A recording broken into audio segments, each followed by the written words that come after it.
Tale Titans, big stories. Zero fluff. Subscribe for epic tales, fast, fierce every week. Copyright disclaimer under Section 107 of the Copyright Act 1976. Allowance is made for fair use for purposes such as criticism, comment, news reporting, scholarship, and research. Fair use is a use permitted by copyright statute that might otherwise be infringing. Non-profit, educational, or personal use tips the balance in favor of fair use. வணக்கம் நண்பா. இப்போ ஹாத்திம்னா நம்ம போன வாரம் என்ன பார்த்தோம்னா, ஹாத்திமும் ஹோபோவும் அப்புறம் ஹோபோட காதலி எல்லாரும் கப்பலில் வந்துட்டு இருக்கும்போது திடீர்னு அந்த கெட்டராண்டியோட சக்தியால் கப்பல் தீ பிடிச்சிருது. இப்போ அதுலேருந்து எப்படி தப்பிக்கிறது அவங்க எல்லாம் பயந்துட்டு இருக்காங்க. அப்போ ஹோப்போ சொல்கிறோம், அவ்வளோதான் நம்ம செத்தோம் அப்படின்னு சொல்கிறான். இதுக்கப்புறம் என்ன நடந்துச்சுன்றோம் வாங்க இந்த வாரம் எபிசோட போய் பார்க்கலாம். Welcome to Tale Titans. Subscribe Tale Titans. இப்போ நெருப்பு பிடிச்சி கப்பலில் காட்டுறாங்க. உள்ள எல்லாரும் பயந்துட்டு இருக்காங்க. ஆனால் ஓப்போட காதலி மட்டும் திடீர்னு பாட ஆரம்பிச்சிடுறான். அதை பார்த்தோன்னே ஓப்போக்கு என்ன பண்ணுன்னு தெரியாம, பாத்தியா இந்த தான் சொன்னேன், இவன் சரியான பைத்தியம், அதனால தான் நான் இவ கூட இருக்கிறது இல்லை, இவன் எனக்கு பிடிக்காது அப்படின்னு சொல்லிட்டு இருக்கா. என் பைத்தியம் வாய முடி எதுக்கு இப்போ கத்திட்டு இருக்க அப்படின்னு சொன்னோடனே அவள் அதெல்லாம் கேட்காம பாடிக்கிட்டே தான் இருக்கா. திடீர்னு பார்த்தா இடி இடிச்சு மின்னல் அடிச்சு ரூம் வழியாக பெஞ்சு அந்த நெருப்பில் காணா அமைக்கிறது. உடனே ஹாத்திமுக்கு ரொம்ப சந்தோஷம். ஓப்போ அப்படியே ஆச்சரியத்தோட பார்க்குறான். இன்னது தீப படம் இவ்வளவு மழை பெய்யுது அப்படின்னு சொல்லி எல்லாரும் பார்த்துட்டு இருக்காங்க. பார்த்துட்டு அப்போ சொல்கிறேன், இந்த மாதிரி எனக்கு வரம்ப சாபம் எல்லாம் தெரியாது, ஆனால் நான் எப்போ பாட ஆரம்பிச்சாலும் வானத்தில் மழை பெய்யும் அப்படின்னு சொன்னோடனே, இது சாபம்லாம் கிடையாது, உண்மையிலேயே வரும், நீ எவ்வளோ அழகாக பாடுறோன்னே, அதெல்லாம் இல்லை, இவ பாடுறது நானுடைய பிடிக்கல, அதனால தான் அவரே மழை அமைச்சுட்டாரு அப்படின்னோடனே, நீ கம்முன்னு இருப்போ அப்படித்தான். இந்த பக்கம் இந்த விஷயம் அந்த ராணிக்கு தெரிஞ்சோடனே, எப்படி அவன் தப்பிச்சா, என்னால் நம்பவே முடியல, என் சக்தியில் அவன் தப்பிச்சுட்டானே, இந்த முறை அவன் மாட்டுவான் அப்படின்னு சொல்லிட்டு இன்னொரு சக்தியை அனுப்பி விடுறான். அந்த சக்தியை அனுப்பிச்சு போய் அந்த வகுப்போட காதலோட உடம்புல பூத்துக்கோ அப்படின்ற மாதிரி சொல்கிறான். அது போய் உள்ளே பூந்துருக்குது. இப்போ அவள் இங்கே இருந்துட்டு அந்த வகுப்போட காதலியை கண்ட்ரோல் பண்ணுறா. அந்த வகுப்போட காதலி மூலியமா போய் கப்பலோடைய டைரக்ஷனை மாற்றி வேற ஒரு தீவுக்கு மாற்றி வச்சிடறா. இது தெரியாமல் தீவுக்கு போய் எல்லாரும் தூங்கிட்டு இருக்காங்க. இப்போ அவள் அந்த டைரக்ஷனை மாற்றி வச்சுட்டு அவளும் போய் படுத்துக்கிறா. ஸோ இப்போ அவளுக்கு இங்கே என்ன நடந்துச்சுன்றது தெரியாது. இப்போ 3 பேருமே எதுவுமே தெரியாமல் போயிருக்காங்க. இப்போ அந்த ராணி அவளோட சக்தியை திரும்ப அவளுக்குள்ளே வாங்கிக்கிட்டா. இப்போ விடியுந்தோடனே கப்பலுக்கு ஒரு இடத்துல தறி தட்டுது. உடனே காரை தட்டினோடனே நம்ம வந்துட்டோம் அப்படின்னு சொல்லிட்டு எல்லாரும் எந்திரிச்சு பார்க்குறாங்க. ஆனால் இதை பார்த்தா எதுவும் இடம் மாதிரிலாம் தெரியல, என்ன இது ஒரு குட்டி தீவு மாதிரி தெரியுது, இங்கே என்ன இருக்குது அப்படின்னு சொல்லிட்டு சரி வாங்க போய் பார்க்கலாம் அப்படின்னு பார்க்குறாங்க. பார்த்தா எல்லாரும் காஞ்சி போய் இன்னும் மக்கள் நடமாட்டம் இல்லாத மாதிரி இருக்குது. எனக்கு இன்னும் சந்தேகம் போது தான் இருக்குது, இருந்தாலும் வாங்க என்ன நடக்குது பார்க்கலாம் அப்படின்னு சொல்லி இறங்கி பார்த்தா தெரியும் அப்படின்னு சொல்லிட்டாங்க. சரி வாங்க போகலாம் அப்படின்னு சொல்லிட்டு திமுகவோ அவங்களோட காலி எல்லாரும் இறங்கி போய் பார்க்க போகிறாங்க. அப்போ அங்கே இறங்கி போய் பார்க்கலான்னு போது திமுகவோ எல்லாரும் ஒவ்வொன்றா இறங்கி வந்துட்டு இருக்கும்போது கோபோட காலனி மட்டும் லைட்டாக சிப்பாகி கீழே விழுந்துடுறா. அவள் அப்படியே அந்த மண்ணில் கை வச்சிடறான். அவன் அந்த மண்ணில் கை வச்ச உடனேவே அவன் கை அப்படியே பச்சு அவன் அதிகமாக கொண்டு வந்துமா இதெல்லாம் பச்சு பண்ணிட்டு இருக்கு. எங்கே அதை காட்டுன்னு சொன்னோடனே ஒவ்வொரு தொட்டோடனே அவங்க மாறிடுது. போய் ஆத்தின்னு தொட்டு அவங்க கை பச்சை போடுறது. இப்படி எல்லாத்தையுமே பச்சு பச்சம் பண்ணோடனே வாங்க போய் இது மாதிரி கழிவு இல்லைன்னு சொல்லிட்டு அங்கே இருக்கிற ஒரு தண்ணியில் போய் கழுவுறா. பார்த்தா அங்கே நிறைய புணங்கள்லாம் கிடக்குது. அதை பார்த்தோன்னே அவள் போய் கத்திட்டு போனோம் அப்படின்ற பார்த்தா அங்கே நிறைய மனித உடல் மிதக்குது. இதை பார்த்தோன்னே என்னது இது ஒன்றும் புரியுதியா அப்படின்ற மாதிரி சொல்கிறான்.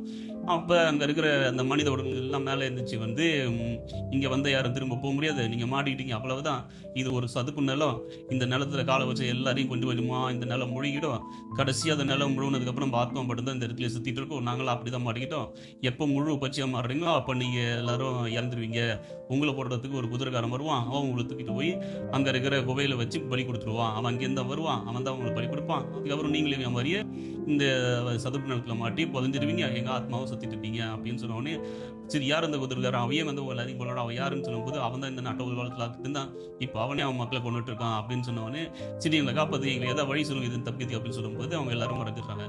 என்ன வேலை விசித்திரமாகவே இருக்குது, இவங்க வேறு எப்படி சொல்கிறேன் அப்படின்னாங்க. இப்போ திமுக அப்புறம் ஹோபோட காதலி எல்லாரோட நிலைமையும் நம்ம தச்சாட்டை போட்டு காட்டிட்டு தான்.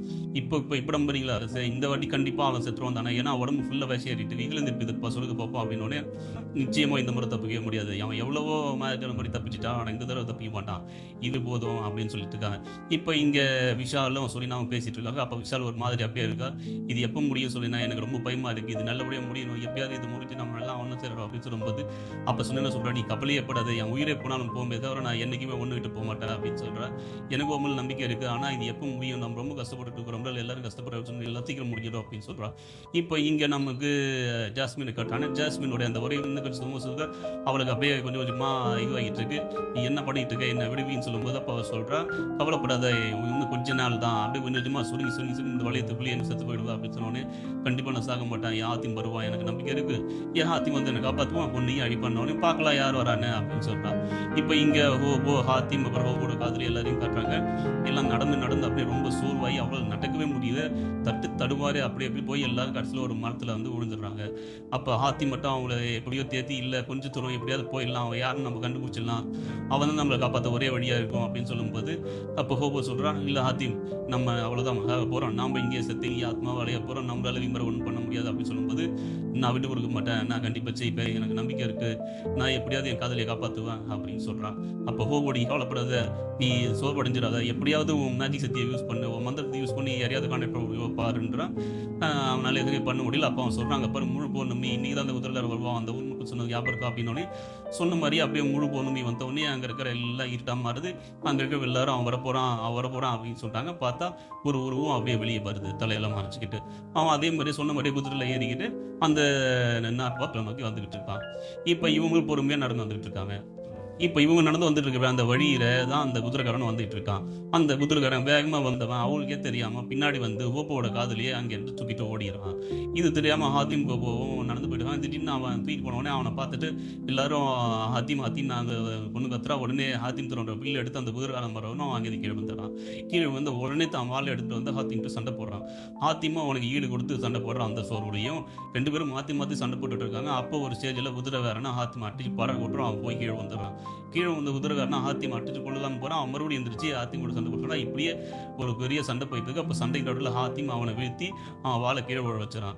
இப்போ வாள் கீழே வந்தவொடனே அவன் கிட்ட போய் யார் நீ, உனக்கு என்ன வேணும் அப்படின்ற மாதிரி சொல்லிட்டு இப்போ மூஞ்சை காட்டி எதுக்கு மூஞ்சு மாச்சிட்டு இருக்குன்னு சொல்லிட்டு அந்த மூஞ்சை தான் வாழால் இருக்க சொல்கிறான். அவன் அதெல்லாம் எடுக்க முடியாது, நான் மூஞ்சை காட்ட மாட்டேன்னு சொல்லுவேன்னு, நீ ஹாத்திம் நான் அவனை பார்த்துக்கிறேன் அப்படின்னு சொல்லிட்டு இருக்கும்போது சரி நான் யாருன்னு சொல்கிறேன், ஆனால் அதுக்கு முன்னாடி என் தலையை பாருன்னு சொல்லிட்டு அவன் மூஞ்சி ஓப்பன் பண்ணி கேட்டான். பார்த்தா அவனுக்கு தலையே இல்லை.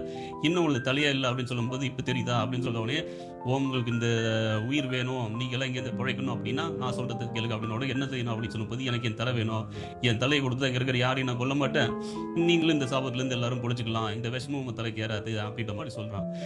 என் தலை ஆனால் கிடைக்கிறதுன்னு அவ்வளோ சொல்லுமில்ல, அதை ஒரு கெட்ட சக்தி ஒழிச்சு வச்சிருக்கு, அவகிட்டேருந்து முடிஞ்சால் என் தலையை காப்பாற்றி கொண்டு வந்து என்கிட்ட கொடுங்க, என் தலை எனக்கு கிடச்சிதுன்னா அப்போ கண்டிப்பாக எல்லாரையும் விட்டுடுறேன், நான் உங்களுக்கு உதிரை கூட தரேன், நீங்கள் சந்தோஷமாக அந்த பயணத்தை ஆரம்பிங்க, ஒருவேளை இந்த பயணத்தில் நீங்கள் வெட்டி அடிச்சிட்டிங்கன்னா நீங்கள் உங்கள் ஆளுங்களையும் கூட்டிட்டு போயிடலாம் அப்படின்ற மாதிரி சொல்கிறான். அது வரைக்கும் அவன் ஆள் என்கிட்ட தான் இருப்பா. ஸோ நீங்கள் வரலன்னா நான் என்ன ஆனாலும் அவள் வழி கொடுத்துடுவேன். ஸோ கரெக்டான டைமுக்கு என் தலையை கொண்டு வந்துருக்க, போகணும் முடியத்துக்குள்ள என் தலை வரணும் அப்படின்னு சொல்லி அனுப்புகிறான். இப்போ ஹாத்திமும் அப்படியே பார்த்துட்டே போகிறான். அந்த கோவையும் தெரியுது. இதோட இந்த எபிசோடு முடியுது. தொடர்ந்து பார்த்து சப்ஸ்கிரைப்